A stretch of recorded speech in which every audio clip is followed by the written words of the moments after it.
오늘 탕자의 비유 세 번째 시간입니다. 자, 지금까지 탕자는요, 계속해서 잘못된 선택을 해왔습니다. 먼저 그의 아버지에게 유산을 달라는 그런 말로 아버지의 마음을 아프게 했고, 또 두 번째, 재산을 받자마자 아버지를 떠나 자기 마음대로 살기 위해서 먼 나라로 가는 선택을 했습니다. 또 세 번째, 돈을 다 탕진한 후에도 유대인으로서 절대 해서는 안 되는 그런 돼지를 치는 일을 선택합니다. 갈수록 안 좋은 선택을 계속해서 하게 되는 겁니다. 여러분, 인간은요, 살다 보면 많은 선택을 해야 되는데 때로는 좋은 선택을 하기도 하지만 때로는 절대 해서는 안 되는 선택들을 종종 합니다. 그런 잘못된 선택은 반드시 우리에게 안 좋은 결과를 주고 어려움을 주게 되어 있습니다. 그때 우리가 바른 선택을 함으로써 악순환을 끊어야 됩니다. 그런데 잘못된 선택으로 인해서 어려운 일을 당하게 되면 그때 사람의 마음이 바른 것을 또 선택하지 못하게 되더라고요. 안 좋은 상황에서 자기는 좋게 선택을 한다고 생각하지만 결국에는 더 나빠지는 악수를 두는 경우가 참 많습니다. 아담과 하와가 잘못된 선택을 했습니다. 하나님의 말씀을 듣지 않고 사탄의 말을 듣는 선택을 하죠. 그래서 선악과를 따 먹습니다. 자, 그때 그들이 해야 했던 바른 선택은 무엇이었을까요? 하나님을 찾아가서 그들의 잘못을 말씀드리고 용서를 구해야 했습니다. 자, 그러나 그들은 잘못된 선택을 하죠. 어떤 선택을 하냐면 숨어버립니다. 그래서 그 잘못된 선택으로 상황이 더 악화되었어요. 여러분, 만약에 아담과 하와가 선악과를 먹은 후에 하나님을 찾아가서 하나님 잘못했습니다 라고 진심으로 뉘우치고 회개했다면 하나님이 용서 안 해주셨을까요? 우리 하나님은 용서를 구하면 용서해 주시는 하나님 아닙니까? 그렇다면 그때도 저는 맞다고 생각해요. 용서해 주셨을 거라고 저는 믿습니다. 그러나 아담과 하와는요, 숨어버리는 선택을 합니다. 피해버려요. 나중에 하나님이 그들에게 너희들 선악과를 왜 먹었느냐라고 물어봤을 때 그때라도 그들이 하나님 잘못했습니다 라고 용서를 구했다면 하나님이 용서해 주지 않았을까라는 생각을 해봐요. 근데 그들이 그때 한 선택은 무엇이었을까요? 쟤 때문에 그랬습니다. 아담은 하와 때문에 그래요. 하나님이 저에게 주신 저 여자 때문에 그렇습니다. 그리고 하와는 또 뭐라 그래요? 저 뱀 때문에 그래요. 나는 그럴 생각이 없었는데 하나님이 주신 저 여자 때문에, 또 하나님이 만드신 저 뱀 때문에 자꾸 핑계를 대죠. 결국에는 하나님 책임지는 거 아닙니까? 하나님한테 책임 떠돌리는 거란 말이에요. 그러니까 그들은 결국 스스로 하나님과의 관계를 회복할 수 있는 기회를 차버렸습니다. 두 번이나. 예수님의 제자 가룟 유다가 잘못된 선택을 하죠. 배반을 합니다. 돈 받고 예수님을 팔아버려요. 잘못했죠. 그러나 그때 그가 나중에 했어야 되는 선택은 뭡니까? 예수님을 3번 부인했던 베드로처럼 그는 주님께 회개했어야 되는 그런 선택을 했어야 합니다. 근데 가룟 유다는 무엇을 선택했죠? 극단적인 선택을 하죠. 스스로 목숨을 이제 버립니다. 사람이 이래요. 잘못할 수 있죠. 잘못 선택할 수 있어요. 그러나 거기서 끊어야 돼요. 바른 선택을 하면 그거 끊을 수 있어요. 근데 그런 사람들이 별로 없어요. 대부분은 더 악한 선택을 합니다. 옆에서 지켜보면 안타깝죠. 어찌 보면 지금 탕자도 계속 지금 그러고 있잖아요. 그죠? 여러분, 탕자 입장이 우리가 한번 생각해 보면 탕자가 이런 지경에까지 왔으면 극단적인 선택할 만합니다. 아버지한테 불효하면서까지 유산을 달라고 했고 그 돈 다 써버렸고, 그리고 유대인으로서 해서는 안 되는 돼지 치는 일도 했고, 참 부끄럽지만 그 돼지가 먹는 쥐염 열매로 겨우겨우 먹고 살았습니다. 정말 그 밑바닥까지 간 겁니다. 근데 거기서 멈추지 않았죠. 그것조차 먹지 못하게 되는 상황이 됐어요. 이 밑바닥까지 간 겁니다. 보통 그런 지경에 처하면 사람들이, 특히 요즘 이 시대에 많은 사람들이 극단적 선택을 합니다. 지금 탕자도요, 어찌 보면 그럴 만한 상황이에요. 그가 스스로 목숨을 끊었다 그래도 이상할 게 없는 상황이에요. 근데 탕자는 그러지 않았습니다. 바른 선택을 합니다. 이제라도 그가 바른 선택을 하는 거예요. 다행이에요. 바로 잡을 수 있어요. 아버지께 돌아가는 선택을 그가 함으로 악순환의 고리를 끊어버립니다. 그가 어떻게 이런 바른 선택을 할 수 있었느냐? 그것은 17절에 나와 있습니다. 17절 읽어보겠습니다. 이에 스스로 돌이켜 내 아버지에게는 양식이 풍족한 품꾼이 얼마나 많은가. 나는 여기서 줄여 죽는구나. 지금 스스로 돌이켰죠. 옆에서 말해주는 사람 하나도 없어요. 지금 옆에 있는 건 돼지밖에 없어요. 그가 이런 생각을 한 거예요. 우리 아버지 집에는 참 먹을 게 많다. 아버지 부자니까. 그래서 아버지 집에서 일하는 머슴들도 배부르게 먹고 있다. 근데 나는 지금 여기서 굶어 죽고 있네. 그러니까 자신이 누군지 깨달은 거예요. 탕자 누구예요? 부잣집 아들이에요.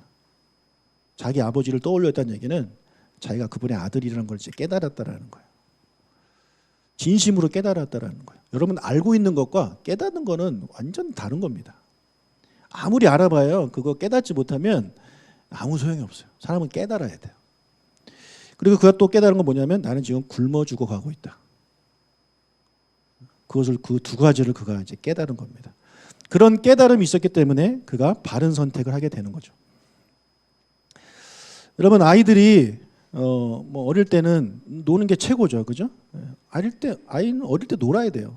근데 문제가 뭡니까? 계속 놀라고 하는 거죠. 이제 그만 놀고 뭔가를 준비해야 되는 그런 상황인데 애들이 계속 놀라고 하잖아요. 그러면 그걸 지켜보는 엄마 아빠가 애가 나이를 계속 먹어가는데 계속 놀라고 합니까? 아니죠. 깨달음을 주려고 합니다. 너는 지금 고등학생이야. 아직도 그러고 놀면 어떡해? 너 미래를 준비해야지. 이렇게 이야기를 해주죠. 근데 그 아이들은 그거를 이제 잔소리로 듣는 애들이 있잖아요. 잔소리로 듣는 아이들은 아무리 엄마 아빠가 얘기해 줘봐야 자기가 깨닫지 못하기 때문에 행동으로 옮기지 않는 거예요.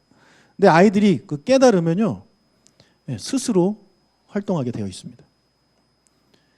제가 지난번에 말씀드렸지만 우리 첫째 딸이 저한테 개인적으로 제가 물어봐서 대답해 준 게 있는데, 넌 언제부터 그렇게 공부를 했냐? 그 아이가 뭐 여행 갈 때마다 책 갖고 가서 공부를 했던 아이예요. 해외여행을 가도 책 갖고 가서 공부합니다, 밤에. 너무 신기해가지고 나중에 물어봤어요. 그랬더니 그 친구가 하는 말이, 초등학교 4학년 때 TV 보고 놀고 있는데, 만화 보고 놀고 있는데 중간에 광고 하잖아요. 광고에 학습지 광고가 나왔어요. 인생에 있어서 초등학교 4학년이 제일 중요하다. 그때 걔가 4학년이었어요. 그걸 보고 깨달은 거예요. 아, 4학년이 중요하구나. 그러니까 그때부터 애가 공부를 했다라는 거예요. 저는 몰랐죠. 나중에 고등학교 때 제가 물어봐서 한 겁니다. 그러니까 이거를 깨달은 아이들은 스스로 하게 되어 있습니다. 깨닫지 못하니까 계속해서 그냥 하던 대로 하면서 사는 거죠.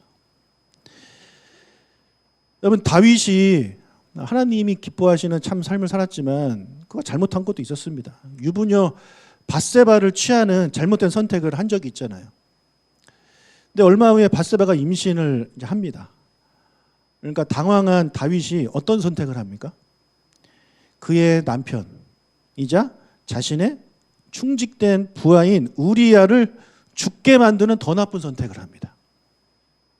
다윗도 그랬어요. 그 후에 나단 선지자가 찾아와서 예화를 들어가면서 다윗을 책망하죠. 잔소리를 한 겁니다. 그때 한 얘기가 뭡니까? 이거예요. 당신이 누구인지를 이야기해 주는 거예요. 다윗, 당신은 어떤 사람이에요? 당신은 하나님께 놀라운 은혜를 받은 사람이다. 넘치도록 큰 은혜를 받은 사람이다. 그런 당신이 뭐가 부족해서 남의 아내를 빼앗느냐. 그런 나단 선지자의 책망을 듣고 난 후 다윗은요, 자신이 누군지를 깨달았고 지금 자신이 어떤 상황에 놓이게 됐는지 깨달은 거예요. 그것을 깨달았기 때문에 그가 바른 선택을 하는 겁니다. 회개하는 선택을 하죠. 그래서 하나님과의 관계가 회복됩니다. 여러분, 옆에서 얘기해 준다고 다 깨닫는 거 아니에요. 어떤 사람들은 옆에서 깨달으면 그 바른 말 해준 사람을 또 가지고 뭐라고 하는 사람들도 있어요. 여러분, 우리의 삶이 변화되려면 제일 좋은 건 스스로 깨닫는 겁니다. 스스로 깨달을 수 있기를 축복합니다. 근데 그게 되는 사람이 있고 안 되는 사람이 있어요. 그럼 안 되는 사람은 어떻게 해야 돼요? 누가 옆에서, 그렇죠, 알려줄 때 그때라도 들어야 돼요. 그때라도 들으면 괜찮아요. 근데 그때도 안 들으면 기회가 사라지는 거죠.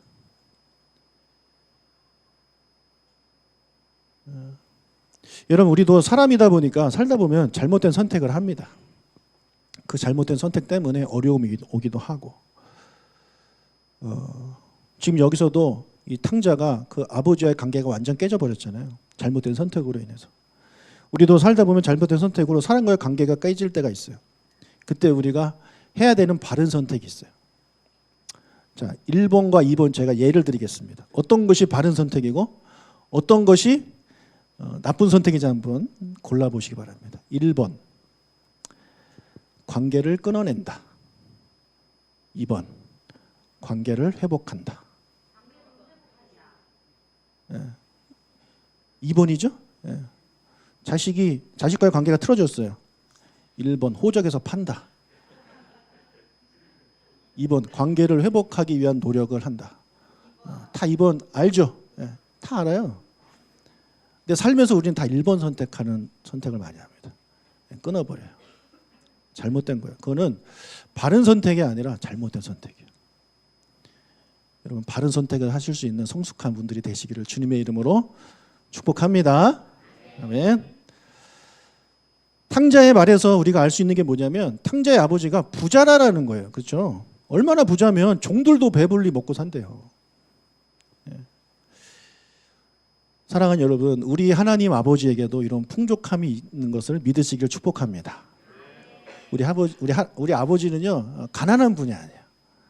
정말 풍족하게 갖고 계신 분이에요. 근데 어떤 걸 갖고 계시느냐? 성경에 그 풍족함을 여기저기서 수도 없이 다양한 풍족함을 기록하고 있습니다. 그중에 극히 일부만 우리 같이 성경을 좀 찾아보면서 읽어보겠습니다. 요한복음 10장 10절. 도둑이 오는 것은 도둑질하고 죽이고 멸망시키려는 것뿐이요, 내가 온 것은 양으로 생명을 얻게 하고 더 풍성히 얻게 하려는 것이다. 우리 하나님께는요, 풍성한 생명이 있어요. 에베소서 1장 7절. 우리는 그리스도 안에서 그의 은혜의 풍성함을 따라 그의 피로 말미암아 속량 곧 제사함을 받았느니라. 또 무엇이 풍성해요? 은혜가 풍성해요. 은혜가 풍성해요. 얼마나 풍성한지 죄사함도 다 받게 돼요. 로마서 11장 33절. 깊도다 하나님의 지혜와 지식의 풍성함이요, 그의 판단은 헤아리지 못할 것이며 그의 길은 찾지 못할 것이로다. 또 무엇이 풍족하대요? 지혜와 지식이 하나님께 풍족하대요. 에베소서 2장 4절. 긍휼이 풍성하신 하나님이 우리를 사랑하신 그 큰 사랑을 인하여 또 무엇이 풍성하세요? 긍휼이 풍성하세요.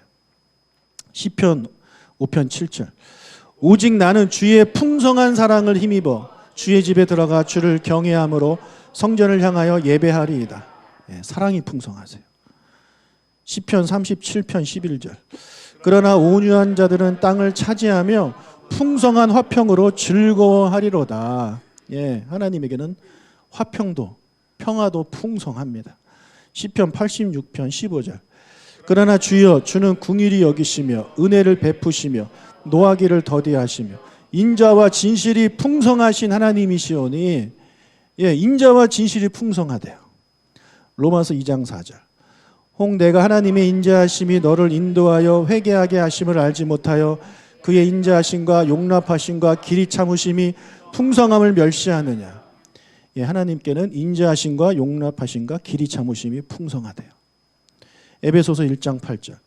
너희 마음의 눈을 밝히사 그의 부르심의 소망이 무엇이며 그 안에서 그 기업의 영광의 풍성함이 무엇이며. 우리가 하나님께 받을 그 기업이 풍성하다라는 거예요. 디모데전서 1장 14절. 우리 주의 은혜가 그리스도 예수 안에 있는 믿음과 사랑과 함께 넘치도록 풍성하였도다. 예, 믿음과 사랑도 풍성합니다. 그러니까 이 모든 것이 하나님께 풍성해요. 쉽게 말하면 좋은 거는 하나님께 다 풍성하다라는 거예요. 이 모든 것들은 하나님을 아버지로 둔 자녀들이 누릴 수 있는 것들입니다. 하나님 안에 있으면 이런 것들을 누리며 삽니다. 기뻐하기를 축복합니다. 여러분, 육의 아버지가 여러분을 앉혀놓고 야, 아버지의 통장을 보여줄게 하고 하나 딱 꺼내는데 그 통장에 한 10억이 들어있어요. 좋죠? 근데 아버지가 또 하나 꺼내는데 이번에 또 농협에서 딱 꺼냈는데도 10억이 들어있어요. 좋죠? 또 꺼냈는데 국민은행이야. 또 통장이 15억이 들어있어요. 또 어디 거 할까? 기업은행, 신한은행, 뭐 토스, 뭐 이런 거 계속 꺼내는데 끝낼 때마다 다 15억이야. 여러분 그거 보면서 지겨워요. 그만하세요. 지겨워요. 그러겠습니까? 네. 그쯤 되면 계속 기대할 것 같아요. 또 뭐가 있을까? 저도요, 우리 아버지한테 얘기 듣다 보면 재밌어요. 아버지 여기저기 뭐 이렇게 가진 게 많아. 어디 가다 보면 저기서 저기까지는 아빠 거야. 네, 나가다가 여기서 여기까지는 아빠 거야. 여기서 여기까지는 아빠 거였어. 근데 들어보니까 아빠 거였어가 더 많아요. 네. 왜냐하면 우리 형하고 이렇게 우리 형제 되는 분들이 하도 사고를 많이 쳐가지고 이렇게 뒷수습 하시느라 많이 파르셨더라고요. 네. 안타깝습니다. 네. 여러분, 아버지가 풍성하면요, 그거 다 자녀 거 아닙니까?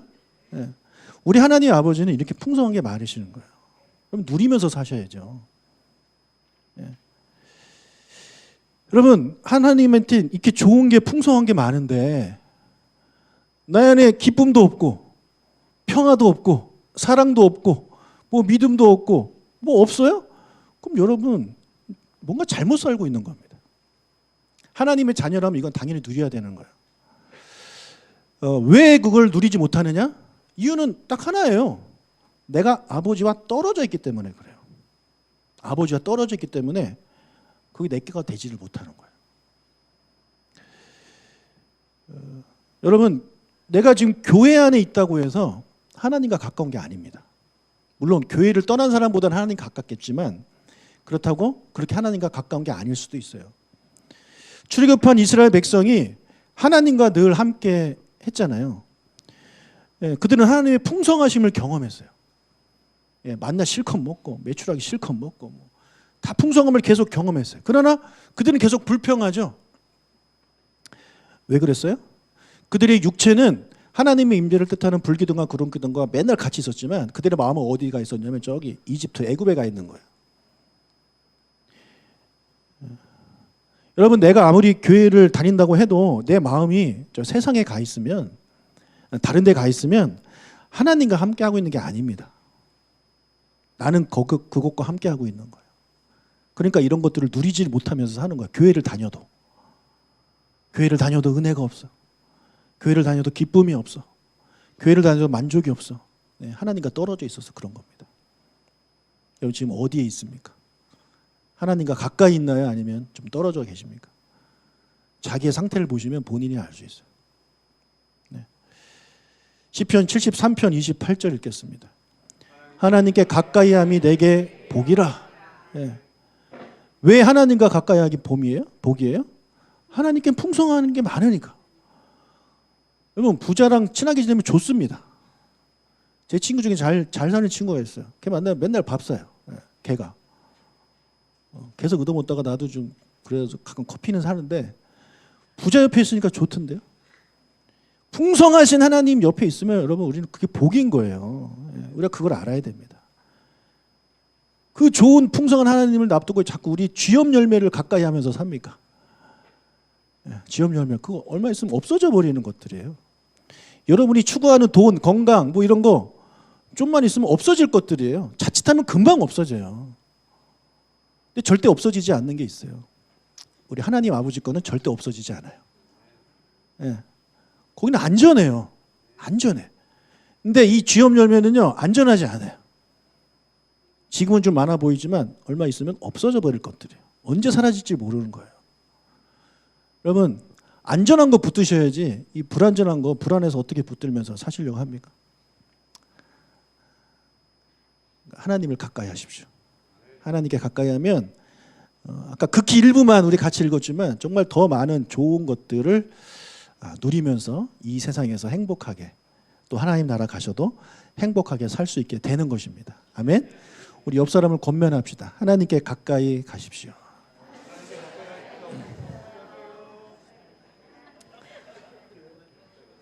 아버지께로 돌아가고자 탕자가 마음을 먹었어요. 그러면서 혼자 독백을 합니다. 18절, 19절 읽겠습니다.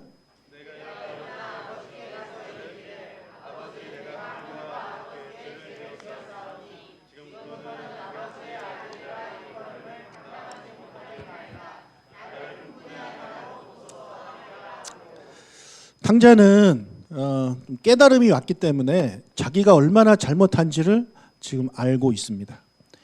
그리고 아버지께 얼마나 큰 잘못을 졌는지 너무나 잘 아는 거예요. 그래서 그가 한 생각이 뭐냐면 아들됨을 포기할 생각까지 합니다. 그래서 이제는 아들이 아니라 저를 머슴으로 보십시오 라고 요청할 생각을 지금 하고 있는 거예요.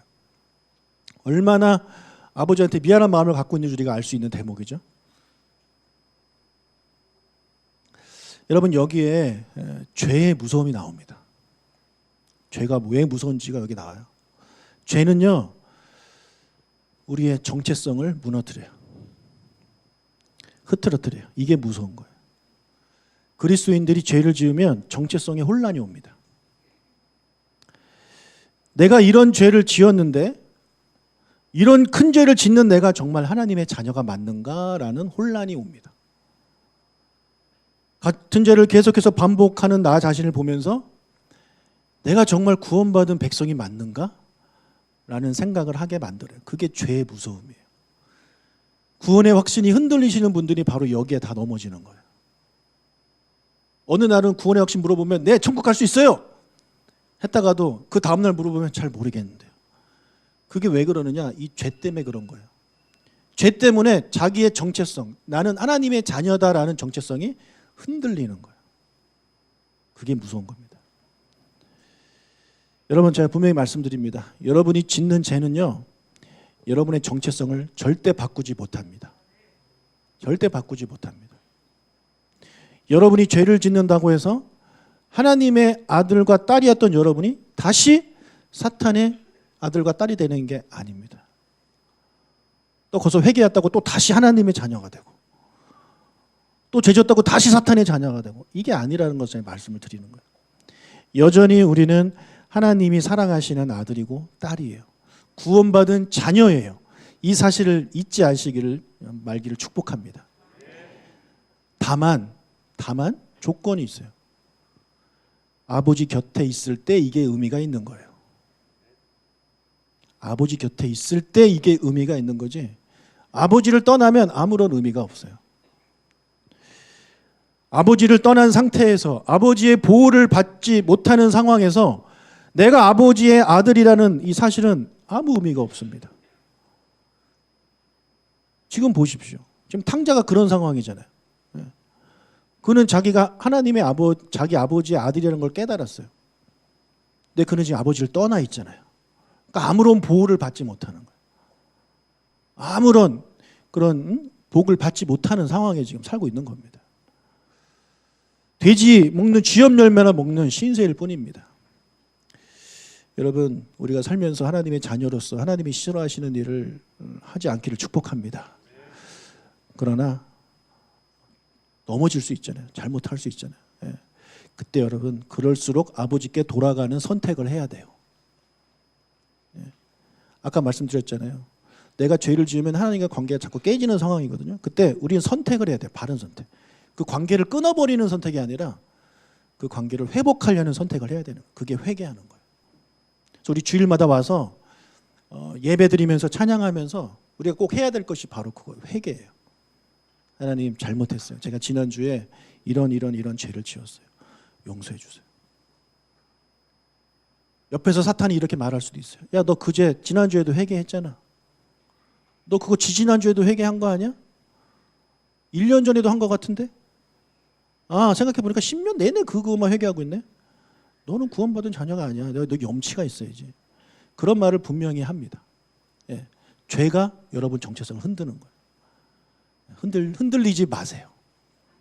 흔들리지 마세요. 예. 우리 죄가 아무리 주홍같이 붉을지라도 우리 주님께 회개하면 흰눈보다 깨끗하게 용서해 주시는 것이 우리 아버지입니다. 아멘. 탕자는 진작에 돌아갔어야 합니다. 근데 고집을 부린 거죠. 왜 고집 부렸을까요? 돌아가기가 창피했을 겁니다. 형 보기에, 종들 보기에, 동네 사람들 보기에 창피했을 것이고 무엇보다도 아버지한테 죄송했을 것입니다. 충분히 이해가 되죠. 그래도 그는 돌아갔어야 합니다. 왜냐하면 아버지는 그가 돌아오기를 바라고 있었기 때문이죠. 아버지의 마음은요, 자식이 아무리 잘못을 했어도 집에 돌아오기를 바라잖아요. 그럼 자녀 키워봐서 잘할 거 아닙니까? 부모 자식의 관계는요, 염치가 없는 관계입니다. 염치가 없어야 돼요. 부모 자식 간의 염치를 자꾸 따지면 부모 자식 관계가 아닌 거예요. 부모님께 큰 잘못을 해서 그 염치 때문에 부모님을 찾아뵙지 못하는 사람들이 꽤 많습니다. 여러분 괜찮아요. 돌아가세요. 여러분의 아버지 어머니 다 받아줄 거예요. 여러분을 안아줄 겁니다. 우리와 하나님 아버지 사이도요, 염치 없는 사이예요. 아멘. 염치 없는 사이예요. 여러분이 그 어떤 죄를 져도 몇 번을 반복해도 하나님 아버지는 안아주고 품어주실 분이에요. 자기의 죄 때문에 하나님께 염치 없어서 돌아가지 못하겠다라고 말하는 사람 제가 들어본 적이 있어요. 들어보면 되게 양심적인 것처럼 느껴질지 모르겠지만 아니에요. 하나님을 모르는 거예요. 사탄의 거짓말에 속고 있는 거예요. 하나님과 우리 사이에 염치가 없어요. 그 아들 독생자까지 내어주신 분이 우리한테 그거 따지겠습니까? 절대 따지지 않아요. 돌아가기만 하면 돼요. 죄송하지만 그럴수록 돌아가야 되는 거예요. 저는 우리 사이에도요, 그런 사이가 되길 바랍니다. 정말. 저에게 좀 심한 말을 하고 교회를 이제 나가신 분들이 있는데 돌아오세요 이렇게 얘기를 제가 종종 하거든요. 근데 목사님 제가 염치가 없어서 못 가겠습니다. 그래요. 괜찮다고 돌아오라고. 나는 다 받아준다. 제가 이렇게 말랐어도요, 이 가슴은 태평양이에요. 여러분도 태평양이 되시길 축복합니다. 마음이 요만하면 안 돼요. 잘못한 거 하나하나 다 기억하면서 이렇게 하면 안 돼요. 다 그거 묻어버리고 받아줄 줄 아는 우리가 돼야 되는 겁니다. 자, 탕자가 드디어 일어나 다시 집으로 돌아갑니다. 20절 상반절 읽겠습니다. 이에 일어나서 아버지께로 돌아가니라. 자, 뭔가 좀 빛이 보이죠. 여러분, 기독교는요, 복 받으려고 믿는 종교가 아닙니다. 우리 기독교 복 받으려고 믿는 게 아니에요. 기독교는요, 아버지께로 돌아가는 종교입니다. 내 아버지 찾아가는 종교가 기독교예요. 내 아버지를 다시 만나러 가는 종교가 기독교예요. 세상 종교와 다르죠. 세상 종교는요, 잘 되려고 믿는 겁니다. 잘 되려고. 절 가보세요. 그 수많은 기도 카드들이 쫙 달려있죠. 하나당 뭐 5만 원인가 10만 원씩 할 텐데 그게 엄청나게 달려 있습니다. 예. 그분들은 그것 때문에 절에 가는 거예요. 아버지 때문에 가는 게 아니에요. 근데 우리는 그것 때문에 교회 오는 게 아니에요. 우리 아버지 만나러 가는 거예요. 아버지를 다시 찾아가는 게 우리예요. 이곳에 앉아 계신 여러분 모두 하나님이 사랑하시는 아들과 딸입니다. 아멘. 여러분 한 분도 빠짐없이 여기 계신 모든 분들은 다 하나님이 사랑하시는 아들이고 딸이에요. 그 하나님이 여러분을 너무너무 사랑하세요. 그리고 그분이 여러분을 기다리고 있어요. 이 사실을 깨달은 자들은 아버지께로 돌아가는 선택을 했습니다. 역사상 많은 사람들이 이 선택을 했어요. 그래, 아버지께 돌아가자. 수많은 사람들이 아버지께 돌아갔어요. 이곳에 계신 많은 분들도 아버지께 돌아가는 선택을 하셨어요. 예, 그런 선택을 하신 분 계신다면 제가 칭찬해 드립니다. 잘하셨습니다. 너무너무 잘한 선택을 했습니다. 아직까지 그 선택을 못 하시는 분들이 계실 수도 있습니다. 아직까지도 내가 갖고 있는 이 쥐업 열매가 전부인 것처럼, 이 저희 쥐업 열매만 있으면 행복할 것처럼 착각하면서 살아가는 사람들도 아직 많이 있습니다. 그분들한테 제가 권면합니다. 여러분, 그 쥐업 열매 대단해 보이지만 별거 아닙니다. 별거 아니에요. 별거 아니에요. 우리 아버지 얘기했잖아요. 여기서 여기까지 아빠 땅이었었다. 저는 구경도 못하고 사라져버린 거 그게 다. 여러분이 추구하는 그런 것들 금방 사라져버릴 것들이에요. 그거 많다고 절대 행복하지 않아요. 아버지와 함께 있을 때 행복한 겁니다. 저는 그렇게 말해주는 아버지가 지금 살아계셔서 너무 행복해요. 그렇게 이야기해주는 그런 아버지가 아직 건강하셔서 저는 그게 좋은 거예요. 제가 정말 저도 좀 탕자와 같은 마음이 좀 있었나 봐요. 옛날에 20대 때입니다. 이거 제가 처음 얘기하는 건지 모르겠는데 20대 때니까 차가 너무 갖고 싶은 거예요. 차가. 근데 우리 아버지가 저 차를 안 사주지 못할 능력이 이렇게 없는 분이 아니거든요. 근데 안 사주시는 거죠. 제가 그런 생각을 한 적이 있어요. 예, 그 생각을 제가 했습니다. 아버지가 빨리, 제가 그 생각을 정말 부끄럽지만 잠깐 한 적이 있어요. 근데 얼마 후에 아버지가 프라이드 사줬어요. 프라이드. 중고지만. 여러분, 아버지 곁에 있는 게 행복한 거예요. 그 쥐업 열매 아무것도 아닌 거, 금방 있다가 사라질 거, 그게 인생의 전부인 것처럼 세상 사람들은 그거에 목숨 걸고 막 살아가지만 그거 아니라는 거 꼭 깨달았으면 좋겠습니다. 진짜 복은 아버지 가까이, 아버지 옆에 있는 겁니다. 그러면 그런 아버지가 어떤 아버지라고요? 풍성한 아버지예요. 그러니까 그런 것도 우리가 다 누릴 수 있는 것입니다. 사랑하는 여러분, 하나님 아버지께 돌아가는 선택을 하시기를 주님의 이름으로 축복합니다. 그 선택이 여러분을 살릴 것입니다. 아멘.